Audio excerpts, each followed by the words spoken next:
And Halloween is a huge deal in Cleveland, Tennessee. The city's got a ghoul that rules the annual downtown festivities, and her name is Tall Betsy. Take a listen as Cleveland native Bailey Jones tells the towering terror story from her Fort Hill Cemetery home.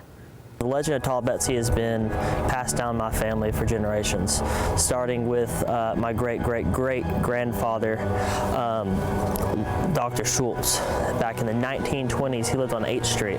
He was walking home after work one day, and he cornered from Oak to 8th Street, and he saw this silhouette of this strange, tall figure walking towards him that he's never seen before. He got closer and closer to this figure, and the figure, which turned out to be a woman, stepped off the curb, let him pass, and continued walking on.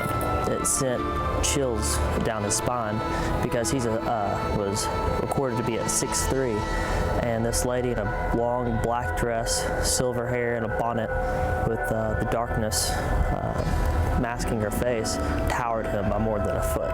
It continued to be passed on about this lady in black, as she was referred to at first, that Dr. Schultz saw in the 20s walking down 8th Street.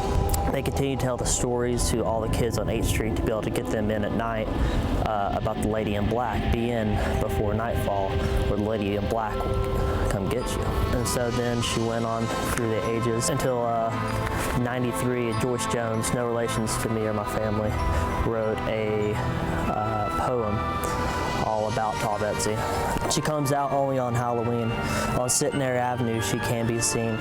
Tall Betsy is the lady in black. For scaring night owls, she has a knack.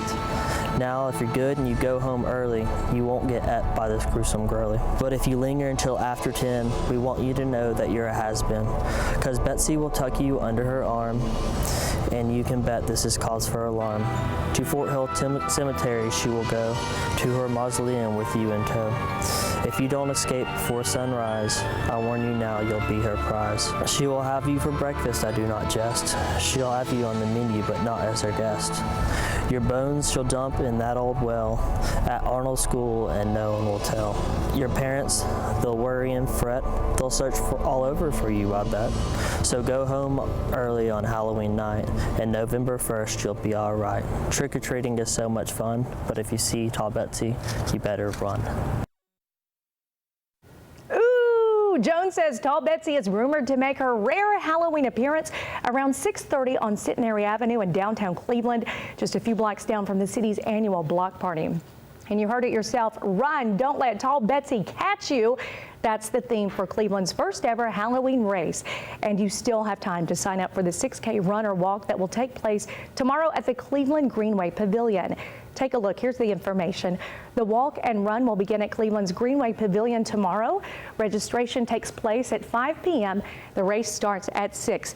There will be a costume contest, food, and other fun events. You can also register today online at runtallbetsy.com. I think that's why Sarah invited me to her house for Halloween, because she wants to scare me with Tall Betsy. We'll see.